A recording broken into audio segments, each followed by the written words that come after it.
Welcome to the Time of Stories channel. Every day a new story about love and betrayal. Don't forget to subscribe. Is there friendship between a man and a woman? Or friendship in general? I began to doubt it very much after what I had to go through.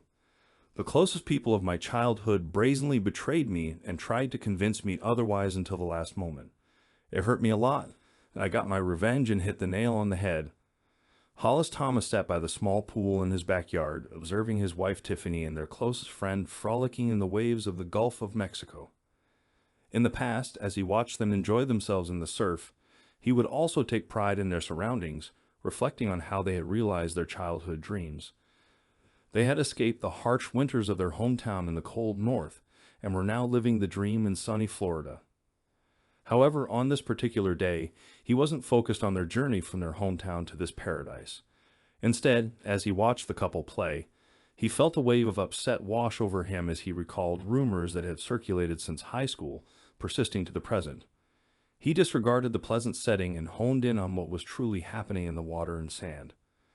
Until recently, he could honestly say he loved both Tim and Tiff more than anyone else on earth. He had entrusted them with his life, his happiness, even his soul for years. They were almost inseparable. If one was unhappy, they all were. If one suffered, they all did. Now he realized that the trust and love he had once held for them were misplaced. Hollis, Tiff, and Tim's paths first crossed on the day of their first admission to high school, when they were assigned to the same class. They immediately found a common language, and Hollis and Tiff established a strong relationship that lasted through high school and college. Timothy, on the other hand, embodied the archetype of a laid-back beachgoer even before he had access to a real beach. Devoid of any semblance of ambition, he constantly sported surfer's clothes and spoke in the jargon of beach culture, seasoned with the jargon of bandits. Although Hollis had never witnessed Tim using illegal substances, he was well aware that he had bad habits. Despite his lack of drive, Tim had an innate charm that attracted women to him like a magnet, and his tanned appearance and pleasant speech made him irresistible. It seemed that he could effortlessly surprise almost any woman he paid attention to, demonstrating an unquenchable thirst for conquest. Until recently, Hollis believed that Tim was holding back his desires, especially with regard to his best friend's wife. However, recent events have shattered this illusion. 3 friends graduated from high school together and applied to colleges as a unit, focusing solely on institutions in Florida. Their primary criterion for selection was the college or university's location rather than its prestige or the qualifications they could attain there. Upon acceptance to the same college, they moved in together to embark on their higher education journey. However, Tim's college experience was short-lived as he flunked out after just 1 semester, concluding that college wasn't suited for him. He found solace near the beaches of Fort Myers, FL, living a day-to-day existence while frequently visiting his friends throughout their college years. During Hollis and Tiff's college tenure, Tim worked various part-time jobs in the vicinity of the beach. He found his niche working for a pool company, local beachside businesses, and a nearby beach rental shop. Strangely, he excelled in this environment, impressing customers with his laid-back surfer dude demeanor as he persuaded them to rent or purchase items. Hollis speculated that Tim's success stemmed from his ability to connect with tourists through his charming sales approach. Hollis himself was employed by the owner of the beach rental company, which also operated a small retail store and a larger equipment rental outlet. Tim primarily worked in the store, which specialized in selling used beach rental equipment, along with a range of beach essentials such as chairs, swimsuits, sunscreen, and beverages. Tiffany and Hollis both studied business in college, but with different focuses. Tiffany earned a degree in marketing, while Hollis pursued a double major in management information systems and business management. Upon graduating, they both quickly secured jobs. Hollis joined the equipment rental business where Tim worked, swiftly advancing to the position of store manager and becoming second in command to the owner. Meanwhile, Tiffany landed a job selling clothing at a beachside boutique and soon rose to the role of assistant manager. The trio worked in close proximity, often seeing each other daily. Hollis and Tim, being colleagues, frequently interacted throughout the day. Tim often mentioned to Hollis that he and Tiffany had lunch together, as their workplaces were nearby and they often spent breaks together. Despite rumors circulating about Tim and Tiffany, Hollis chose to disregard them, trusting in their long-standing friendship. Tiffany had previously dated Tim in their youth and determined he wasn't suitable husband material, ultimately marrying Hollis instead. Hollis saw no reason to be concerned given this history. Apart from his fondness for women and beach activities, Tim harbored a singular passion in his life: Mustang automobiles. Whenever the topic veered towards cars, he inevitably found himself in the midst of discussions about the Ford Mustang. Starting with his first car, every subsequent vehicle he owned was a Mustang. After saving up diligently, he eventually purchased his dream Mustang, a Shelby in ruby red metallic with black accents. When he wasn't enjoying beach outings or pursuing romantic interests, his spare moments were dedicated to caring for and customizing his beloved Mustang. Tiffany was the first to accompany him in his new car, and she frequently joined him on subsequent rides. Hollis reminisced about the good times spent with his two closest friends, whether it was road trips, camping, or simply hanging out. Tiffany was a constant presence in their lives, but she belonged to Tim. She insisted they were just friends, though it seems she played a more significant role even back then. While she never admitted to being friends with benefits, it became apparent that was indeed the case then, and perhaps still is. Only recently did Hollis come face to face with her lack of respect and infidelity. It dawned on him that the rumors circulating over the years were indeed true. Hollis nearly regretted accepting the task of delivering another batch of rental scaffolding to a construction site when he discovered his betrayal that day. Feeling both bored and pressured by the urgent request from the renter, he volunteered for the delivery, unaware of what awaited him. If he hadn't taken on the task, he might have remained blissfully unaware for a while longer, never confirming the rumors to be true. As he recalled what he witnessed by the shore, a surge of anger washed over him once again, realizing his previous naivety. Everything suddenly became clear to him. The day his life took a downward spiral was beautiful. With business slow on a Tuesday, he chose to handle the scaffold delivery himself instead of asking the driver to work late.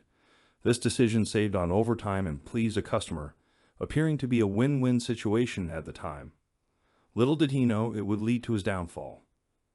He drove back to the store on Beach Road, passing Tiffany's and Timothy's workplaces along the way. He walked past the small, almost dilapidated building where Tim worked, just in time to witness Tiffany and Tim standing at the entrance and kissing passionately. Tim's arms were wrapped around his wife, and they stood there for a long time before going inside. She was smiling and giggling. As soon as the door closed behind them, she initiated another prolonged kiss, this time clearly taking the initiative into her own hands. Tim quickly hung a closed for lunch sign on the door and followed Tiffany deeper into the building while she laughed and pulled him along. Hollis parked his new F-150 next to Tim's Mustang and hurried to the store, looking inside. The lights were off, the door was locked, and no one was in sight, indicating that they were either in the warehouse or had left through the warehouse door. Hollis moved to the back of the building and put a trash can under a tall, dirt-covered window. Climbing onto the trash can, he began to look into the room, catching snatches of conversations, but unable to decipher them. He hurriedly went down, put a couple of mattresses under the jar, then got up again. Now he could see the room better, and his world collapsed. Lady Tiffany cheated on him with his best friend. Hollis retrieved his phone from his pocket and snapped several pictures before stepping away from the garbage can, distancing himself from the building. Anger coursed through him, his mind a whirlwind of thoughts, many of which he struggled to recall later.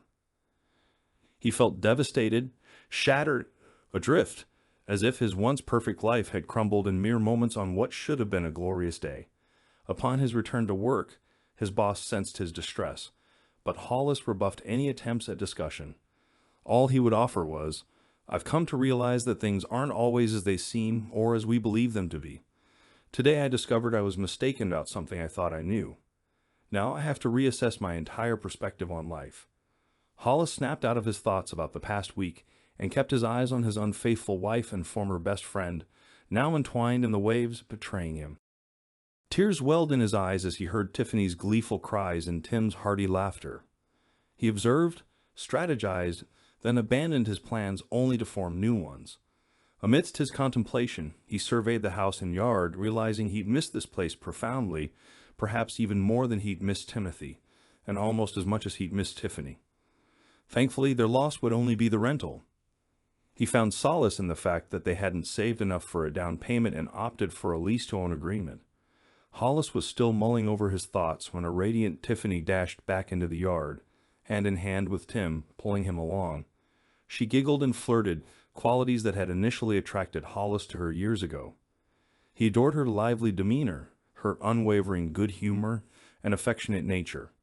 However, he now realized he should have questioned her loyalty when she continued to exhibit these traits with others, even after they got engaged and married. He had convinced himself it was inconsequential, simply part of her character. Now he understood it wasn't just her character, or perhaps it was. She had betrayed him and was unfaithful. As Tiffany approached Hollis, she paused, catching her breath from earlier exertion. It was only then that she released Tim's hand. "Honey, why the long face?" she asked, her voice warm despite her panting. "It's such a lovely day, and we're all here together. What's got you feeling so low?" Leaning in, she planted a swift kiss on his lips, which he half dodged. "Oh, just work stuff, Tiff." Thinking about last week's issues, he replied, trying to brush off his concerns. "I'll sort it out soon enough." "But what's got you in such a good mood?" Tiffany's smile faltered slightly as she glanced at Tim before answering. Hollis couldn't shake the feeling that there was something more than friendship in that look. Though he knew it was the same look she always gave Tim, this time he sensed a deeper meaning. "Well, we've had a great time swimming, and now we're looking forward to a nice meal and some quiet time together," she said. "What culinary masterpiece do you have planned for us tonight?"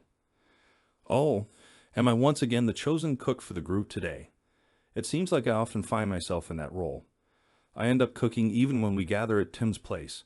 Doesn't quite sit well with me, does it? Oh well, it doesn't really matter. I must admit I hadn't given it much thought because I've been preoccupied with my own issues. I suppose you and Tim will need to figure something out, or perhaps we can just throw together some sandwiches." "Oh, Hollis, how could you? You always prepare such wonderful meals when we gather. It's part of the weekend fun, watching you cook us a delicious meal, and then enjoying it as the sun sets. I can't believe you just sat there and let the meal slip away. Now what are we going to do?" Her eyes lit up as she grabbed Tim's hand and turned to Hollis, saying, "I've got an idea. You can chill some wine and set the table, and Tim can take me for a spin in his Shelby. We'll grab some tea-coot and dine out here on the patio. I've heard about a fantastic new restaurant downtown, and this seems like the perfect opportunity to try it." Tiffany hurried into their bedroom and swiftly changed into a sundress and sandals. Upon returning to the patio, she grinned and exclaimed, "Come on, Tim, let's get going." Taking his hand, she led Tim towards the front door where the cars were parked. Her eyes sparkled as she turned to Hollis and remarked, "We'll probably be gone for about an hour and a half, honey. They need time to prepare the food once we arrive. I'll give you a call when we start heading back." Hollis stood in astonishment as he watched the front door close. He heard the Shelby engine roar to life, followed by the squeal of tires as Tim accelerated. He couldn't believe what had just transpired. Similar occurrences had happened before, but this felt more obvious, or maybe he was just seeing it from a new perspective. Many times after Tim and Tiff playfully wrestled, one of them would find a reason for them to run an errand together. Until now, Hollis hadn't given it much thought. They had been doing such things since middle school. Sometimes he and Tiff would even leave Tim behind back then. Of course, they had never or almost never been close, unlike what Hollis now suspected Typhoid and Tim were doing. Now that they were married, they didn't need to sneak off if they felt the urge. They simply excused themselves and went to the bedroom, or waited until Tim was gone and went to bed. Hollis sighed as he returned to the patio and settled back into his chair, bringing his glass and bottle of Balvenie with him. He didn't bother to chill the wine or prepare the table with plates and silverware. He remained stationary even after an hour and a half passed, despite Tiffany's giggling call announcing their imminent return. When the couple finally arrived nearly 2 hours later, he was still seated, having only risen to urinate in the yard, with his sole activity during their absence being drinking. Tiffany's laughter filled the air as she and Tim entered the house, their noisy footsteps echoing through the rooms as they made their way to the kitchen. When Tiffany stepped out onto the patio, her chatter ceased abruptly, mirroring her sudden halt. Observing the untouched table, Tiffany turned to Hollis with a mix of surprise and frustration. "Hollis, what on earth have you been up to? I thought you were going to chill the wine and set the table while we were out. It doesn't seem like you've budged an inch since we left. What's going on with you today? Hurry up and get the table ready so we can eat. We're starving." Hollis gazed at Tiffany with a mixture of sadness and restraint, refraining from any verbal response. Her disheveled appearance spoke volumes. Her tousled hair, swollen lips, and evident lack of a bra beneath her thin top hinted at a recent intimate encounter. He was certain she had been wearing one when they left.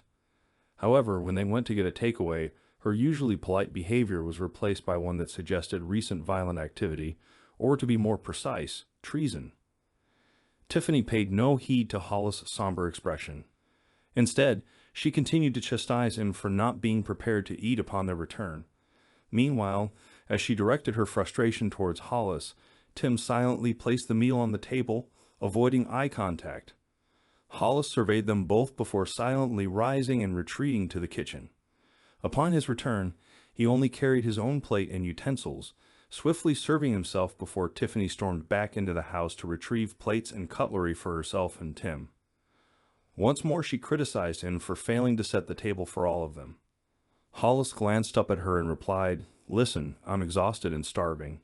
You both managed to fetch your own place settings from the kitchen. It wouldn't be too much trouble for you to bring out your own utensils and plates. That's why I let you do it." He returned his attention to his meal. After loading up his plate, Tim sat opposite Hollis and took a few bites before expressing, "Man, this situation is totally unfair. Why are you being so harsh on us? You didn't even cook, and now you're acting all self-righteous after we went out to get some decent food, and you won't even help serve it. This isn't like you at all, man. We're friends. You need to support me here. Lending a hand, you know. Your partner is really great, and your lack of assistance is pretty disrespectful, you know." Hollis glanced up at Tim, feeling a surge of anger. He then shifted his gaze to Tiffany, who looked guilty, before returning his attention to Tim. Tiffany avoided eye contact, focusing on her plate, attempting to ignore the tension between the two men. Hollis addressed Tim, saying, "You know, Tim, I fail to see why my actions in my own home concern you, dude. I understand you're accustomed to me footing the bill and taking care of everything when we're together, but things are going to change. I plan to enjoy my weekends just like you and Tiff do. That means I'm no longer going to be your personal assistant. It's time for you to start carrying your own weight around here, dude."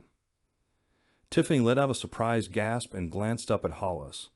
Hollis met his wife's gaze and remarked, "What's the matter? Is there an issue, dear?" "Well, it's just, Tim doesn't earn enough to cover his share when we hang out together. He barely manages his car payments and rent. We've always supported each other. Why change things now? Let me think. We're all adults here, right? We all work and are responsible for ourselves and our choices. Isn't that so?" Tiff whispered. "Yes, exactly. So if we're together, we should support each other. But when we're apart, we should handle our own expenses. Typically, guests offer to help in a home, but they're not obligated to or expected to provide food for the host. I've noticed that whenever we gather, you and Tim enjoy yourselves while I handle the cooking, serving, and cleanup, and also expected to foot the bill for the groceries. This doesn't feel like an equal partnership to me, and I'm tired of the imbalance and unfairness." It goes without saying that the evening turned into a series of bitterness, accusations, and offended emotions. Hollis wasn't ready to tell the other two why he took a firm stand in their friendship relationship, but they sensed his chagrin. Over the next 2 weeks, he devoted as much time as possible to watching Tiffany and Timothy. Every week, he repeatedly witnessed their infidelities. Twice during 1 week and 3 times during the next. He even managed to capture their meetings during working hours. According to his observations, Tiffany and Timothy seemed to spend more time in a relationship with each other than Hollis and Tiffany before he found out about their affair. It turned out that Tiffany was paying more attention to Timothy than Hollis. During the second week on Friday, Hollis entered the owner's office and proposed, "Sir, I've been analyzing some figures during my free time over the past week.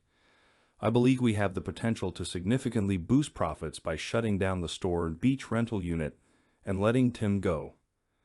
Mr. Tompkins shot Hollis a pointed look and frowned before responding. "I thought Tim was your friend, Hollis. Why are you suggesting we shut down his store and terminate his employment? There are occasions when we could benefit from an extra hand here at the rental center. Wouldn't hiring another employee be a preferable option to simply closing down the other store and letting your friend go?" "In certain circumstances, I believe that might be a more favorable decision, but in this particular situation it would be counterproductive, sir," Hollis said, leaning forward as he handed Mr. Tompkins a copy of his figures before proceeding with his argument. "I have several rationales for my recommendation, sir. Firstly, the store itself. During peak tourist months, it thrives and contributes significantly to our profits. But in the off-season, it barely covers its operating expenses. If we limit its operation from mid-April to mid-September, we would capture 89% of its annual profits. My suggestion is either to lease or sell the building and lot. Alternatively, if that's not feasible, I propose operating the store only during the April to September period. I've provided figures for each scenario. Selling or leasing the building would allow us to allocate part of the lot for a seasonal mobile store, significantly boosting profits when factoring in lease incoming. Furthermore, selling the building would bolster our bottom line, enabling us to invest in other equipment for rental purposes or increasing interest income. Lastly, I believe retaining Tim's employment would negatively impact the business due to his personal circumstances and work habits." Hollis leaned over and pushed the envelope across the table to Mr. Tompkins before continuing the conversation. He stated, "I found that several times Tim closed the store during business hours to meet his needs with a woman in the warehouse. As a result, he is, in fact, stealing from the company, continuing to receive his salary for these periods.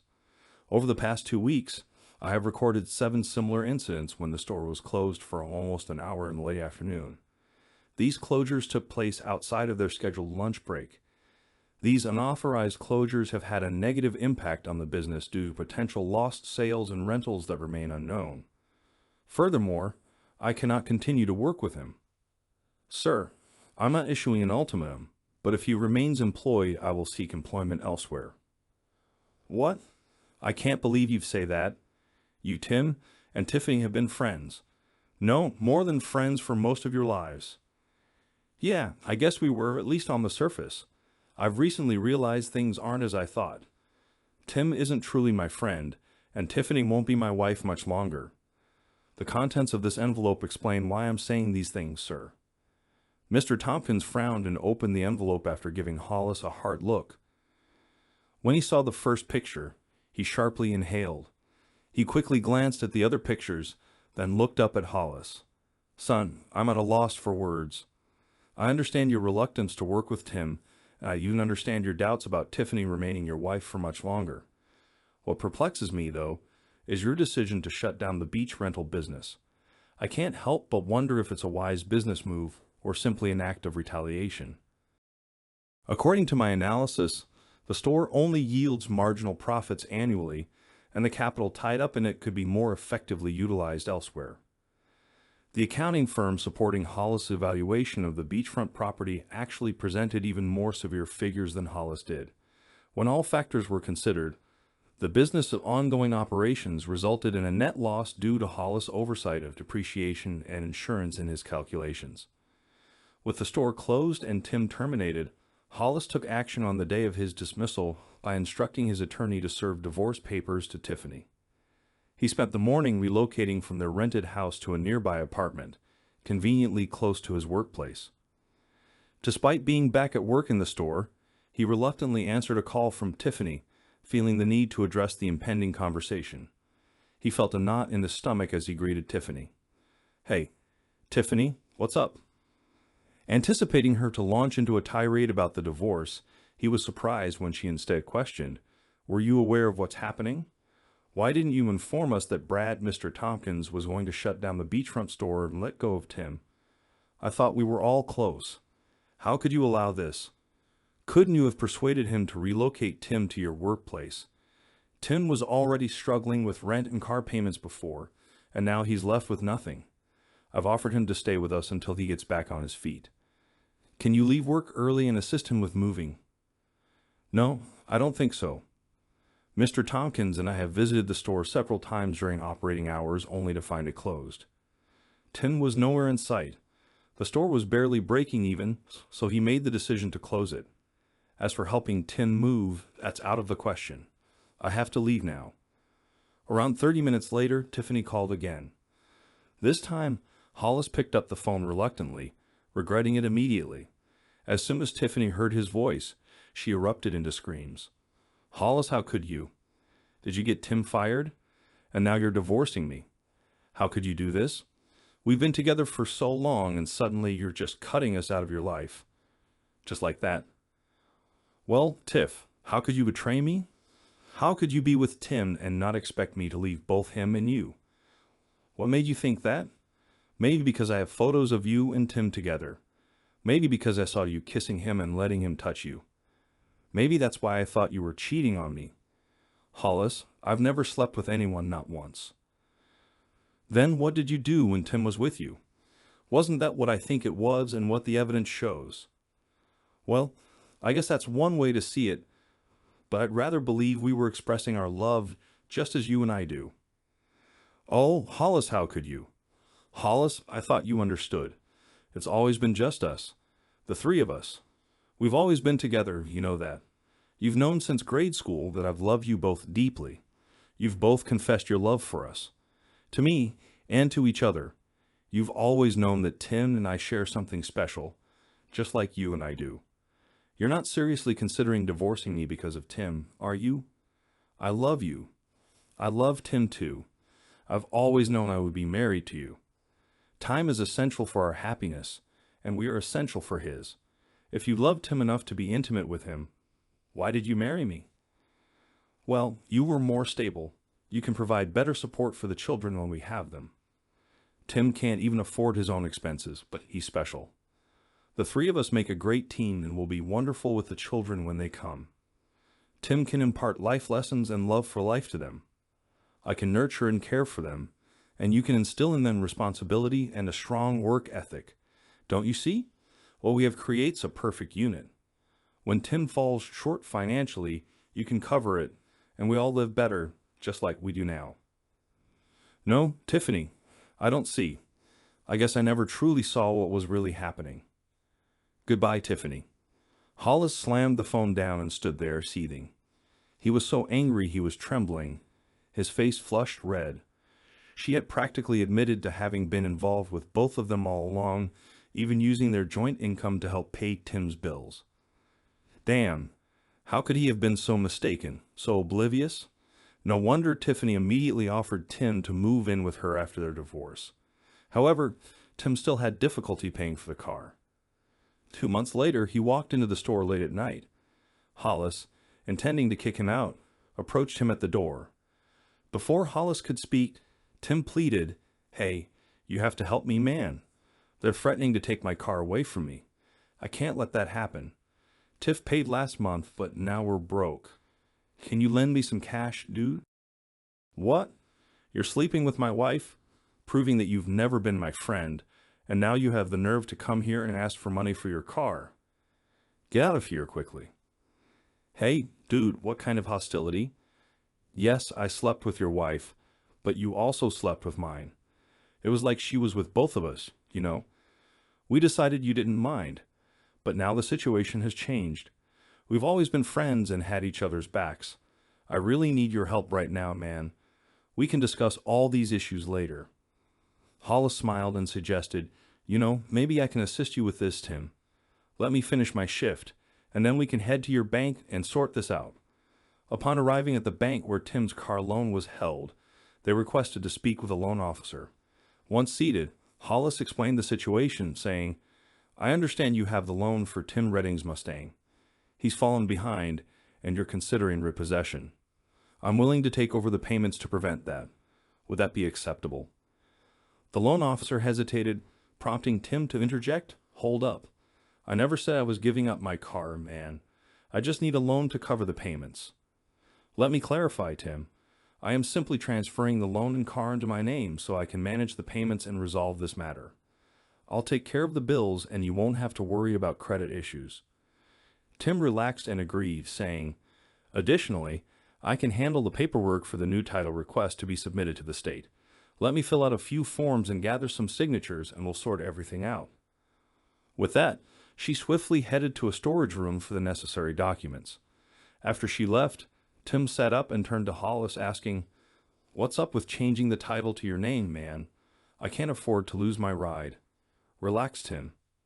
Since I'm taking over the payments for you, it's necessary to transfer the title to my name to ensure everything's legal. You know how the banks and government are. It's their rules or nothing." About 45 minutes later, Tim transferred ownership of his car to Hollis, who settled the overdue amount. As they got into Hollis' truck, Tim reverted to his usual self. Hollis struggled to contain his frustration. Upon returning to the store, Tim eagerly hopped out of the truck and rushed to the driver's side.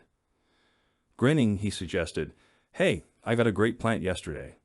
Let's smoke a couple of sunflowers and celebrate. I have a stash in the car." "I can't do that right now, Tim. I need to finish sorting out the paperwork for your car." "Okay, cool. I thought we were done with that. Hurry up so I don't lose it, man. Catch you later, dude." Tim lit a sunflower before driving out of the parking lot. Hollis followed suit, then diverted to the DMV to complete the title transfer for Tim's car. Hollis was elated with his successful deception, almost dancing as he swiftly completed the transaction, paid the fees, and left the building with a smile. 2 weeks later, Hollis received the final divorce papers in the mail. The divorce process was relatively painless. Both Tiffany and he earned nearly the same amount, so there was no spousal support involved and their savings were minimal. They each retained their own vehicles and personal belongings without any hassle. Hollis removed his name from the lease of the beloved small beachfront house they once shared, freeing himself from Tiffany. However, he couldn't help but miss that house, as well as the companionship. Late on Saturday night, or rather early Sunday morning after receiving the decree, Hollis rode one of the rental beach bikes to his former residence. He cautiously unlocked the door, relieved that Tiffany hadn't changed the locks or asked for the key back. As he quietly entered the house, he noticed the keys to the Mustang lying on the table, just as he expected. Hastily he picked them up, but then curiosity struck him. He wondered where the spare set of keys might be. Checking the cabinet where Tiffany always kept her purse, he struck gold. There was a Mustang key fob attached to her keychain. He didn't hesitate to take it before leaving the house as silently as he had entered. Hollis approached the Mustang parked in the driveway and opened the door. The tricky part was about to begin. He needed to move it without attracting attention. Starting and driving this car was always a noisy affair. He winced as the engine roared to life, though he couldn't deny it sounded fantastic. Silently, he reversed out of the driveway and drove down the street toward his house. He planned to return with his truck later to retrieve the motorcycle he had ridden, anticipating some excitement. After lunch on Sunday, Hollis received a frantic call from Tim. He spoke so rapidly that Hollis struggled to follow. "Hollis, man, it's awful. Someone stole my ride, man. I need your help, dude. What am I gonna do?" "Relax, Tim. Take it easy. There's nothing I can do." Hollis replied calmly before hanging up, sitting back in his chair with a satisfied grin. By now, Tim had secured a part-time job with a pool company. Over the following week, Hollis made a habit of driving past the company's address around the time Tim finished work. Finally, on Thursday, he caught Tim getting into Tiffany's car after work. Hollis smirked to himself and honked the horn as he drove past the couple. Despite the engine's noise, he could still hear Tim's angry shout. Hollis accelerated away before Tiff could react. The next Saturday morning, Hollis was polishing the Shelby when a city patrol car pulled into the parking lot behind him. An officer approached and asked, "Are you Hollis Thomas?" "Yes, officer, that's me. Is something wrong?" "Is this your vehicle, sir?" "Yes, it is," Hollis chuckled, adding, "Well, sort of." The officer tensed and regarded Hollis as he continued. "Technically, it's mine and the bank's. Could I see your registration and proof of insurance, please, sir?" "Of course. Please wait a moment." Hollis opened the door, searched through the glove compartment, and retrieved the requested documents. Handing them over to the patrolman, he inquired again, "Any issues, officer?" "Just need a moment, sir." The officer returned to his patrol car and proceeded to check the information. After a few minutes, he returned the paperwork to Hollis, explaining, "We received a report from a Mr. Timothy Reading stating his vehicle was stolen. The vehicle identification number he provided matches this one. He mentioned seeing you driving it and requested its recovery. However, your registration and DMV records confirm ownership. Could you clarify this matter, sir?" Hollis grinned and rested against the car in the shade. He explained, "Mr. Reading was the previous owner of this vehicle but couldn't keep up with the payments. I agreed to take over the payments to ensure his credit remained intact. We visited the bank where I assumed his loan and gained ownership of the vehicle. Frankly, I'm not sure what his issue is, but I suspect he may have been under the influence either when we made the agreement or when he reported to you, sir. We used to be close friends, but after my divorce from my wife, he sided with her, and our relationship isn't as strong as it once was. However, I did allow him to continue using the vehicle for 2 weeks before retrieving it from his residence. I believe that was a sufficient amount of time for him to make alternate transportation arrangements." "I understand. So you're suggesting that he might be using illegal substances and trying to involve the police because of your divorce?" "No, sir. I can't speak to his feelings about our divorce, nor do I particularly care. I just wanted to say that illegal substances could possibly explain his forgetfulness about selling a car." "Understood, sir. I apologize for any inconvenience." On Sunday afternoon, Hollis lounged by the pool when Tiffany and Tim abruptly appeared. They swiftly overturned his chair, sending him tumbling onto the scorching concrete. Tim demanded, "Why'd you take my car, man?" "I need it back. Give me the keys." Hollis responded, "You sought my help, remember? I helped you out of our past friendship and a hint of guilt for your troubles. You transferred the car to me to prevent repossession. Now, I've got a sleek ride, though not an F-154X4. It's quite the attention grabber, you know. Seems like a fair trade-off. We both still have nice cars, just different ones. I even got a Mustang for my wife. I'd say I got the better end of the bargain. At least my car won't betray me and run off with someone else without my consent." Tiffany let out a piercing cry before falling silent, tears streaming down her face.